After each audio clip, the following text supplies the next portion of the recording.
Page 18, Sonatina. Common time or 4/4 time. No sharps or flats in the key signature, and the key is C major. If you look it over, you see you got a C major scale going on all over the place. So if you've been doing your scales, this kind of thing is fun because you're basically doing a scale.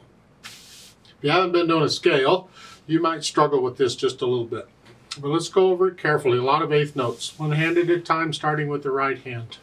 Just make sure we get the fingering and all. I'm just going to play everything connected right now. 1 and 2. That's just a scale. Bring the thumb down and the third finger there. So the second measure is here. There. And then go on up. Rest. You do that some more. Let's go down to measure 9. That's after the repeat sign. You're here. Then thumb. Crunch up. Cross over again. And then here. You do that some more. Then over on measure 17, or this is like you had at the beginning. Then at the bottom you get the chords. Measure 24, you're here. Just get all the notes down at the same time. Left hand. Broken chords mainly. 1, 2, 3, 4, 1, 2. This way you can concentrate on those eighth notes in the right hand until measure 4. 1, 2. Make all those nice and even. Let's go down to measure 9. 1, 2. Just reach out. Go on. Now here, this is measure 12. It's a 4 here. So it's, and then you reach out for one note, and you come back. And that F sharp in measure 12 is only good for that measure. So it's an F natural. Put the hands together. What do we get? I don't know. 1 and 2 and.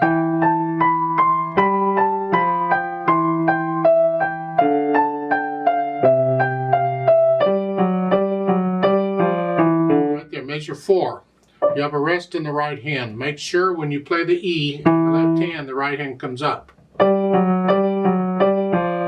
there. You do that some more. Let's go down to measure 9 here.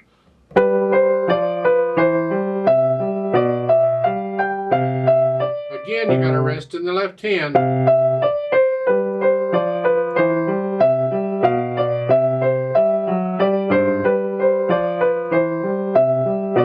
So forth. It's rather repetitious, actually. You go down to the bottom of page 19. Around measure 24, you're here.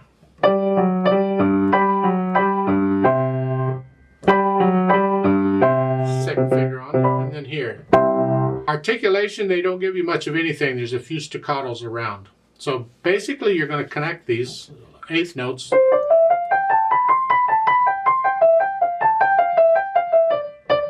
In measure 4, it's 2 staccatos and a tenuto.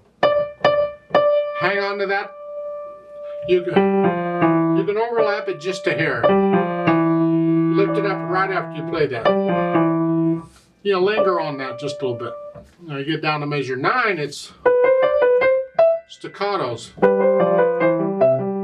So watch out on that. You get it again in measure 11. And you get these staccatos throughout in the right hand. These quarter notes a lot of times are staccato. Left hand, there's nothing really marked.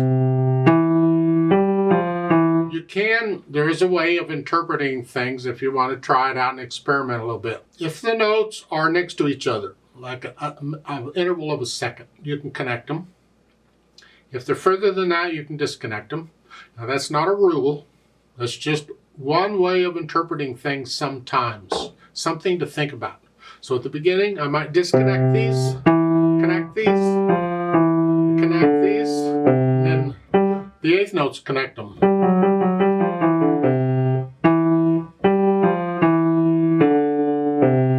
Measure 8, they give you a staccato and a tenuto. It's like What? Well, what that is it's called a portato, and it's a long staccato. It just disconnect the notes. That's what I was telling you at the beginning. That's a portato. So here, just disconnect them. They're not real short, and they're not connected. Disconnect them. That's all that means. But I'm suggesting you do the portato thing on the other areas where they're more than an interval of a second. So it's like going on measure 9.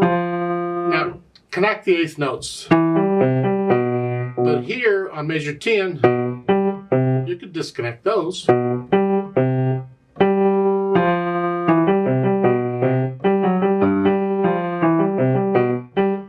Something that it's a way of interpreting the music that you can think about. It's just an idea.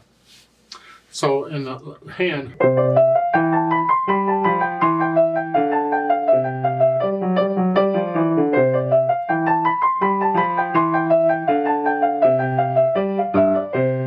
something like, and going on is.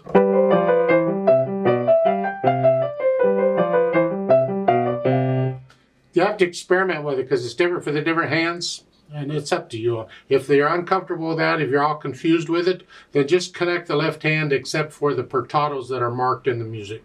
Just connect all that. If you're struggling with control on the articulation, that's fine. Dynamic wise, it's soft, and this is for the right hand. The left hand needs to stay in the background. Keep it very soft.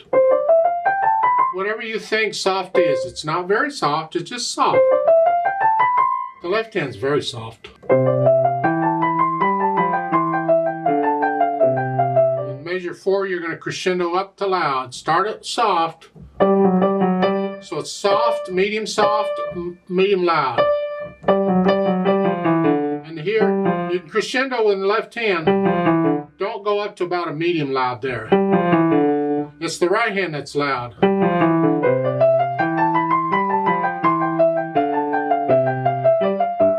And the measure 8, coming back down. You don't have to go all the way down to soft. You can go down to, say, medium soft in that area. And then when you repeat, you're soft. Or if you go on, you're soft too. Then on measure 10, you go up to about a medium soft. That F is soft. So, and then again on measure 14, you go up. And then measure 15, you're going to crescendo. You're going to go up to loud, but take your time. This is soft, medium loud, loud. And there's a fermata, hang on to that. And then lift up the left hand when you play the E. Here.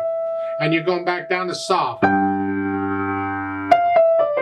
Then measure 20, you crescendo up to loud again. And then at the end, the last 3 measures, it's very loud. The left hand could come up to about moderately loud to loud, but keep it under the right hand.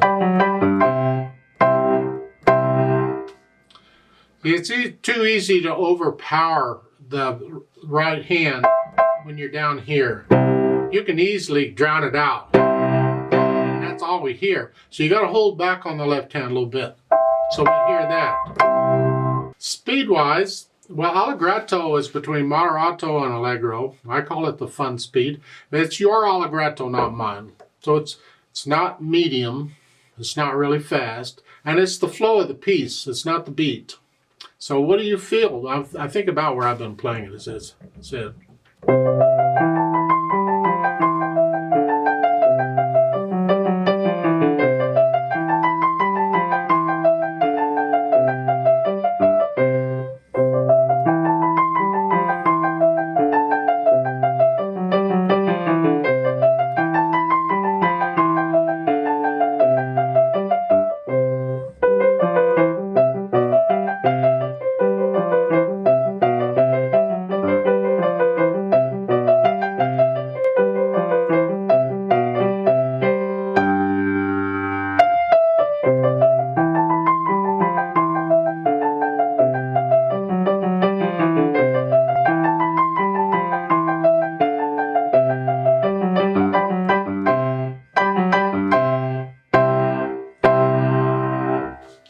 speed-wise, now watch out on the speed because over a measures 16 or so, you have a poco ritardando as you're going to slow down a little bit, then you have a fermata, and then you have an all-tempo. There's different ways of interpreting this, but the poco ritardando, you're just going to slow down some.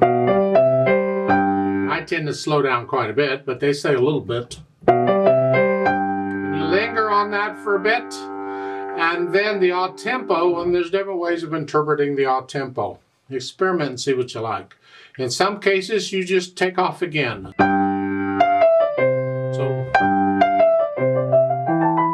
In other cases, you speed back up. You accelerate. So you take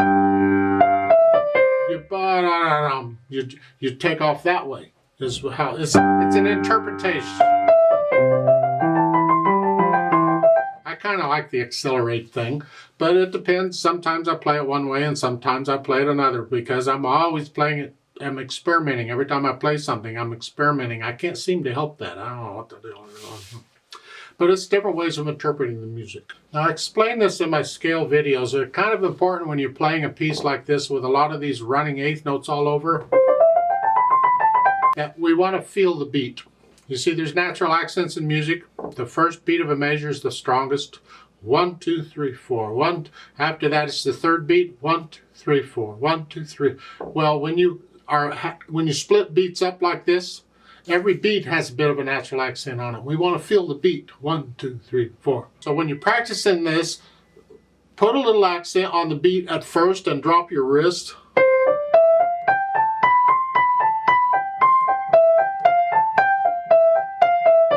Like I do in the scale video. And then when you speed it up, maybe it's every 2 beats.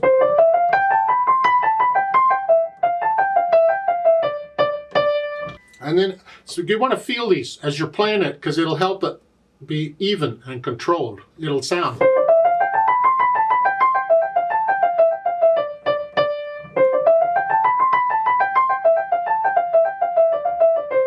It'll be even and controlled. It may not be that fast, but it'll be even and controlled. So whatever speed you're going, make sure you feel these beats on these eighth notes. It's just not a bunch of notes going everywhere. Whenever. They've got to be controlled and you need to feel some sort of a pulse as you play these. I would like to play this with you very slowly to double check the notes and the rhythms. I'm not going to do any dynamics. I will do the repeat though. And for the fermata, I'm just going to hold that one extra count. So it's 3 and hold and 4 and something like that. And then we'll go on. I'll do this 4 counts. 1 and 2 and ready and go and.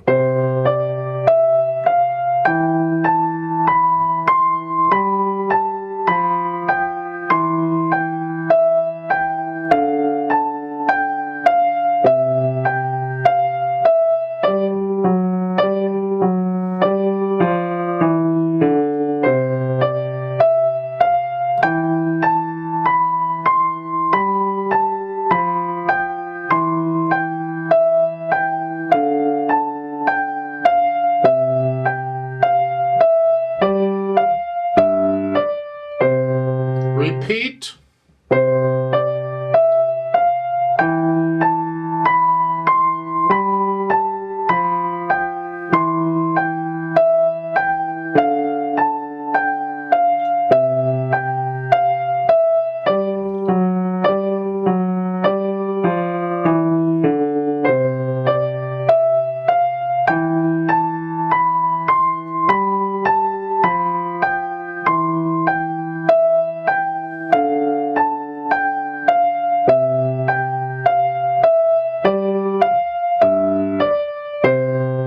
Rest.